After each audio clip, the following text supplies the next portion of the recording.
அப்புறம் Sathish Suriya is the editor of the film. இவங்கெல்லாம் சேர்ந்ததுக்கப்புறம் அங்கே போய் இறங்கின அப்புறம் தான் தெரிஞ்சுது அங்கே ஒரு பயங்கர ஒரு கும்பல் இருக்குது, மாஃபியா மாதிரி அங்கே ஒரு கும்பல் இருக்குது, அவங்களோட தான் அவங்க வேலை செய்யணுன்றது தெரிய வந்தது.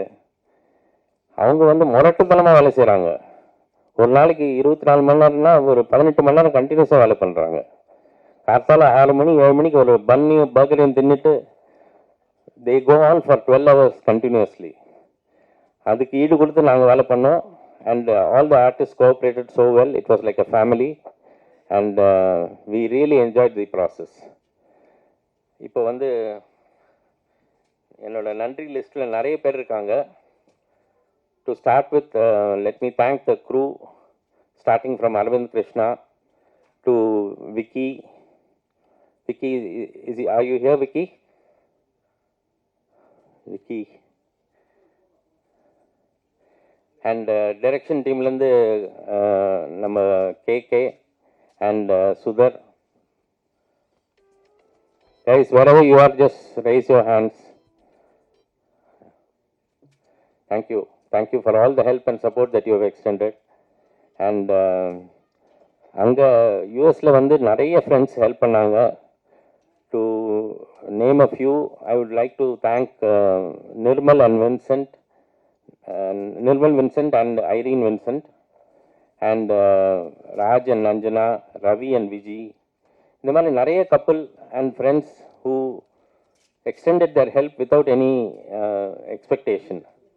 நாங்கள் எதாவது கேட்டால் கார் வேணும்னு கேட்டால் கார் கொடுப்பாங்க, இல்லை சாப்பாடு வேணும்னா சாப்பாடு கொடுப்பாங்க. அவங்க வந்து அவங்க ஹெல்ப் இல்லாமல் இந்த படத்தை முடிச்சிருக்கவே முடியாது 23 நாளில்.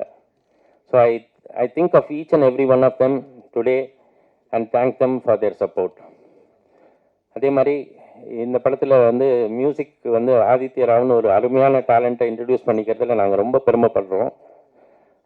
இந்த பாட்டு கேட்டிருப்பீங்க, இது ஒரு சின்ன சாம்பிள் தான். படத்தில் ஒரு ஸ்கோர் ரொம்ப பிரமாதமாக இருக்குது. அண்ட் அவர் அன்ஃபார்ச்சுனேட்லி அடுத்த வாரம் தான் வராரு. So next set of press மீட்ஸில் அவர் இருப்பார். Thank you Aditya, wherever you R.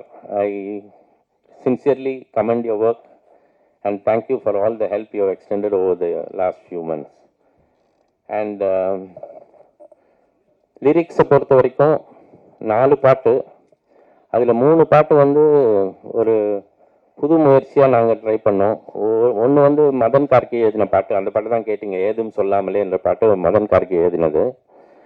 இன்னொரு பாட்டு வந்து திருடா களவாடுதல் போகுது வந்து கிருத்திகா நெல்சன் ஒருத்தர் எழுதியிருக்காங்க. அவங்க ஏற்கனவே பொன்னியின் செல்வனில் ஒரு பாட்டு எழுதியிருக்காங்க. அதுக்கப்புறம் mister Nayanar can you stand up. Nayanar வந்து ஒரு துபாயில் ரொம்ப வருஷம் வந்துட்டு இங்கே வந்து இப்போ இங்கே வந்திருக்காரு.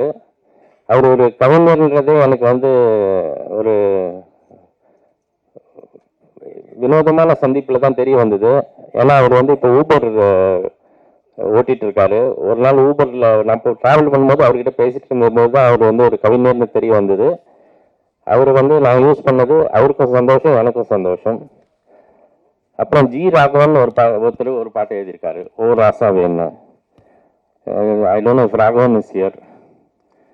And all my well wishers here, Bhagirathi and Yugi சேத்து எதாவது சொல்கிறீங்களா? உங்கள் பேர் சொன்னோன்னு எதாவது கமெண்ட் அடிப்பீங்களா? அது அப்புறம் சொல்கிறீங்களா? சரி, உங்கள் சான்ஸ் வரும்போது என்னை வெட்டி கலாசிடுவீங்க. சரி, thank you for that. And most importantly I would like to thank my producer mister Prakash who gave me this wonderful opportunity to work with this team. And all that I look forward is to expect your support for this film when it releases in theaters on the 30th of May. Please go watch it in theaters. Thank you so much. Good luck. And யார் பேரெல்லாம் மறந்துருந்தாலும் தயவு செஞ்சு மன்னிக்கணும். என்னோட மிக நெருங்கிய நண்பர் mister Chitra Lakshmanan, நான் கூப்பிட்டோன்னு சொன்ன முதல் வார்த்தை கண்டிப்பாக வரேன் அப்படின்னாரு. ஏன்னா அவரு தான் என்னை வந்து ஒரு 1.5 வருஷத்துக்கு முன்னாடி நீங்கள் போகிற ஸ்பீடை போட்டால் கண்டிப்பாக இன்னொரு 1 வருஷத்தில் ப்ரொடியூசர் ஆகிடுவீங்கன்னு நினைக்கிறேன் அப்படின்னாரு. அவர் வாய் முகூர்த்தமோ என்னவோ தெரியல. இது நடந்துச்சு. Thank you Chitra for coming. Okay, thank you so much. I will allow the rest of them to speak on the film. Okay, thank you. விட்டு போயிட்டாங்க. கோபி சார் நோட்ஸ்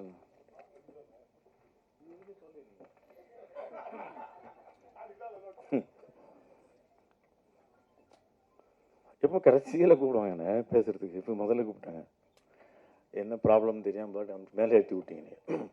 இந்த படம் நான் ஏற்கனவே பார்த்துருக்கேன். ரொம்ப நீட்டான ஃபில்ம், வெரி ஸ்லிக் ஃபில்ம். நான் எதிர்பார்க்கல.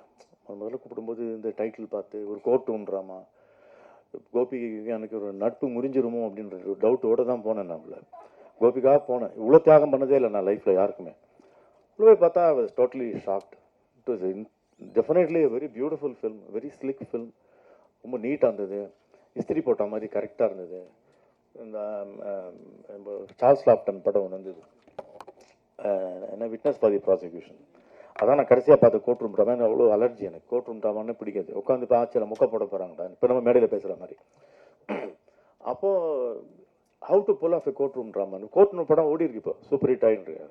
So it's not anathema that if you are able to give turns and twists, if you are able to hold the frame, and the faces are so important. எல்லா ஃபேஸஸும் இந்த மூஞ்சி பார்த்தீங்க எல்லாருமே வந்து எக்ஸ்ட்ராடனரியாக pull out பண்ணியிருக்காங்க. செக்காவ்ஸ் கன்னு ஒரு வார்த்தை உண்டு நம்ம ஸ்க்ரீன் ரைட்டிங்கில். தியேட்டரில் நம்ம நடிக்கும்போது ஒரு தியேட்டரில் ப்ளே போடுறோம்னா அந்த ஓரத்தில் ஒரு சின்ன ஒரு கப்போர்டில் ஒரு கன்று நீங்கள் வச்சுக்கிற மாதிரி காமிச்சிருந்தீங்கன்னா அந்த கதைக்குள்ளே எப்பயாவது முடியறதுக்குள்ள அந்த கன்று ஒரு வாட்டியாவது யூஸ் பண்ணி ஆகணும், இல்லைன்னா அது வைக்காது. எது தேவையில்லையோ அது வைக்கக்கூடாது. It's redundant. ஸோ அதனால் ஃப்ளாப்ஸ்ன்னு சொல்லுவாங்க. அது மாதிரி எங்கெல்லாம் வந்து குண்டா வீக்கமாக இருக்கும் அதெல்லாம் ட்ரிம் பண்ணி ப்ரீ ரிட்டன் ஸ்கிரிப்டில் வந்து என்ன டைலாக் படத்தில் சொன்னாலும் எந்த ஷாட் இருந்தாலும் டைரெக்டாக அது பிளாட் அஃபெக்ட் பண்ணக்கூடிய ஒரு திரைக்கதை வடிவமைத்த Krishna Shankar, congratulated you even last time when you were not here in town. அந்த ஸ்லிக்னஸ் இருக்கு பாருங்க செக்காவ்ஸ் கன். எது தேவையோ அது மட்டும்தான் நம்ம எடுப்பதுன்றது அது வந்து ரொம்ப அதீதமான ஒரு செயல். எல்லாத்தையும் எடுத்துருவோம். அதான் சொன்னாங்க, லெனின் ஒரு வாட்டி ஷார்ட் ஃபிலிம்லாம் எடுக்க ஆரம்பிச்சு முதல்ல அவர் தானே. இல்லை, எல்லா படமே அவர் டைரக்ட் பண்ண, அவர் எடிட் பண்ணதெல்லாம் ஷார்ட் ஃபிலிம் தான். 5 படம் எடுப்பாங்க, அவர் ஷார்ட்டாக ஒரு படமாக மாற்றுவாருன்னு. அதுமாதிரி நம்ம 5 படம் எடுத்து வச்சு ஒரு படம் ஆக்குறதை விட நீங்கள் என்ன வேணும் அது ஒண்டி எடுத்திருக்கீங்கல்ல, அதுக்கு வந்து ஹேட்ஸ் ஆஃப் டு யூ. இல்லையா, ஹேட்ஸ் போடுவீங்கல்ல நீங்கள் பார்த்தா போட வேண்டிய கட்டத்தில். அது வந்து that is something which I wanted to congratulate you on that. It's very difficult. நம்ம என்ன வேணுமோ அது ஒண்டி எடுத்தால் போகிறோம் அப்படிங்கிற அந்த திருப்தியோடு எடுக்கிறதுங்கிறது ரொம்ப டஃப்பு. அப்புறம் யூ டின்ட் கோ ஃபார் எடுத்து கொடுக்குறீங்களா, பேர் எடுத்து கொடுத்தாங்க ஹீரோன்னு. ஃபார் எக்ஸாம்பிள் இந்த ஃபேஸஸை நம்பி தான் இந்த படம். பர்க்மன் படம்லாம் பார்த்தீங்கன்னா அவ்வளோ டைட் க்ளோஸ்அப்ஸ் இருக்கும் ஃபேஸஸ் எல்லாம்.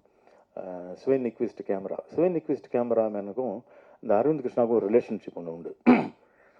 பிசிசி ரொம்ப கோச்சிக்கூடாது, இல்லை ரொம்ப கோச்சிக்கு வர என்ன. ஸ்வேன் நிக்விஸ்ட் சொன்னார், அவர் வந்து வின்டர் லைட்னு ஒரு படம் பர்க்மன், அது வந்து பியூர்லி வின்டரில் ஃபுல்லாக ஐஸ் கோல்டு இருக்கக்கூடிய அந்த இடத்துல என்ன லைட்டிங் கிடைக்கும், வானம்லாம் மூடி இருக்கு. அப்போ அந்த ஸ்குவாலி வெதரில் எப்போவுமே வின்டர் லைட்டுன்னு படம் பேர். அப்போ அந்த வீட்டுக்குள்ளே இன்டீரியரில் அந்த கிளாஸ் பெயிண்டில் வெர்மியர் பெயிண்டிங் மாதிரி வரக்கூடிய லைட்டு மூஞ்சில் பாதிப்படும் பாதிப்படாது. அப்போ ஸ்வேன் நிக்விஸ்ட் ஒன்று சொன்னார், Eskimos are the only people who know 17 shades of ஒயிட்னு. எனக்கு வெள்ளை தவிர வேறு பார்த்தா அதில் 17 ஷேடு பார்க்கக்கூடிய தகுதி பெற்றவன் எஸ்கிமோ அப்படின்னாரு. அதே மாதிரி பிசி ஸ்கூலில் வந்த அரவிந்த் கிருஷ்ணாலாம் they're capable of finding 170 shades of டார்க்னு. ஒரு ஜோக் ஒன்று நடிச்சேன், பிசி இன்னி வரைக்கும் பிடிக்கல, யாரும் பிசிகிட்ட போட்டு கொடுத்துறாதீங்க. ஒரு வாட்டி நான் மேடையில் மலேசியாவில் நான் இந்த இஸ்பா அவார்ட்ஸ் ஹோஸ்ட் பண்ணிகிட்ருக்கேன். இப்போ மணிரத்னம் ஷூட்டிங் நடக்குது, பிசிஏ கேமரா. நார்மலாக நம்ம ஷூட்டிங் நடக்கும்போது சித்ராக்கு தெரியும், சாதாரணமாக lights on, start sound, start camera, action அப்படிம்போம். PC Mani Ratnam படம் மாத்திரம் lights off, start sound, start camera, action அப்படிம்போம். ஒரு வாட்டி சொன்ன உடனே ஸ்டார்ட் போயிட்டுருக்கு, lights off, start sound, start camera, action உடனே பிசி திடீர்னு கட் கட் கட் அப்படின்னு இருக்காப்புல. என்னடா நான் ஒரே ஒரு கேண்டில் எரிஞ்சுது அப்படின்னு அணைச்சிட்டு ஸ்டார்ட் கேமரான்னு இது சொன்னால் கோபம் வரும். அந்த மாதிரி இருட்டில் எப்படி பார்க்க முடியும்னா know the calibration of so many shades of darkness. அதில் நேச்சுரல் லைட்டில் இந்த படம் எடுத்துருக்கீங்க, அதுக்கு சொல்ல வந்தேன் நான். இப்போ லைட்ஸ் ஃபுல்லாக இது எவ்வளோ லைட்ஸ் யூஸ் பண்ண தெரியும், இப்போ பண்ணக்கூடாது வெறும் டார்ச்ல பண்ணுங்க தெரிந்த அரவிந்த் கிருஷ்ணாக்கு நேச்சுரல் லைட் கொடுத்தீங்கன்னா ரொம்ப டஃப் அவருக்கு. Because is use to so much lights but he has pulled it off so well. அந்த கை தேர்ந்த அந்த is a veteran now by now and he has done it so beautifully well. Faces தான் ரொம்ப important. வருவோட face என்ன, ஹாசினியோட face என்ன, அந்த ஃபேஸஸை concentrate பண்ணும்போது ஸ்ருதி ஹரியன் அது அந்த கேரக்டர் நம்ம மைண்டில் போய் நிற்குது. ஒரு நுவான்சஸ் நீங்கள் ஐலிட் க்ளோஸ் பண்ணாலும் சின்ன புன்முறுவல் பண்ணாலும் மண்டில் போய் ஒரு கேரக்டரோட நோட்டிஃபிகேஷனாக போய் சேருது. அதுக்கு அரவிந்த் கிருஷ்ணாவுக்கு தனியாக நம்ம பாராட்டுதல் தெரிவிக்க வேண்டும். அப்புறம் ஹீரோ பிரகாஷ் மோகன் தாஸ் அவர் ப்ரொடியூசர் தான் இன்ட்ரோடியூஸ் பண்ணி விட்டாரு. படத்தில் இங்கோ பார்த்தாம இருக்கேன்னு படம் பார்த்தா சில இவர் தான் நடிச்சிருக்காரு. அதில் பார்த்தாரு டிஃப்ரெண்ட்டாக சொதப்ப போகிறான் அந்த மனுஷன் அப்படின்னு. சரி இவர் நடிப்பை யாரும் கண்டுக்க கூடாதுக்கா என்ன பண்ணுறாரு, சட்டையை கட்டிட்டாரு சல்மான் கான் மாதிரி. அந்த காலத்தில் பி சின்னப்பாக்கும் எம்கேடிக்கும் ஒரு வித்தியாசம் உண்டு. பாடி காட்டியவர் எம்கேடி, பாடியை காட்டியவர் பி சின்னப்பா.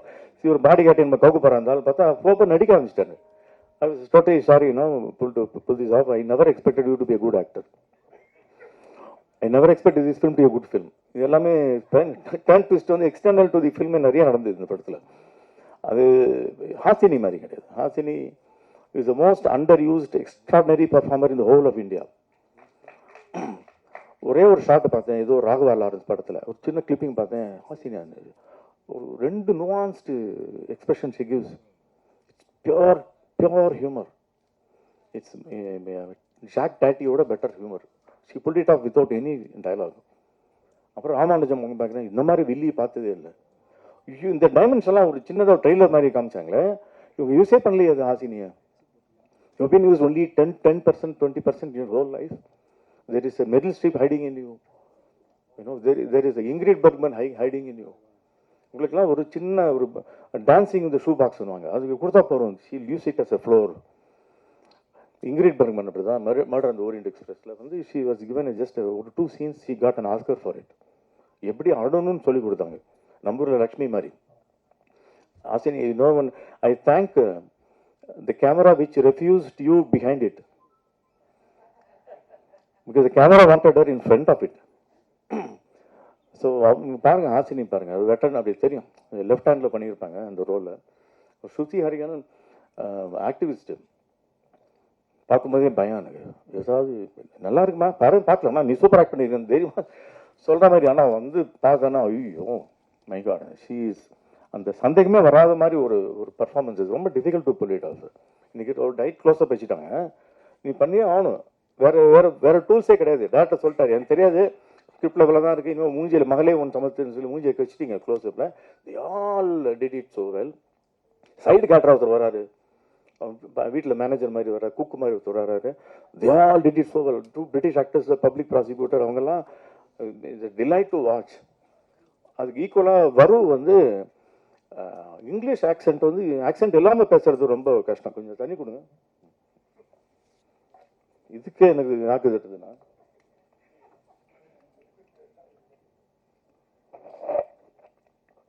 எனக்கு மொத்தம் தான் அப்படி இருக்குல்ல, கனிமொழிக்கே அப்படி தான் இருந்தது நாட்டியில் பேசும்போது.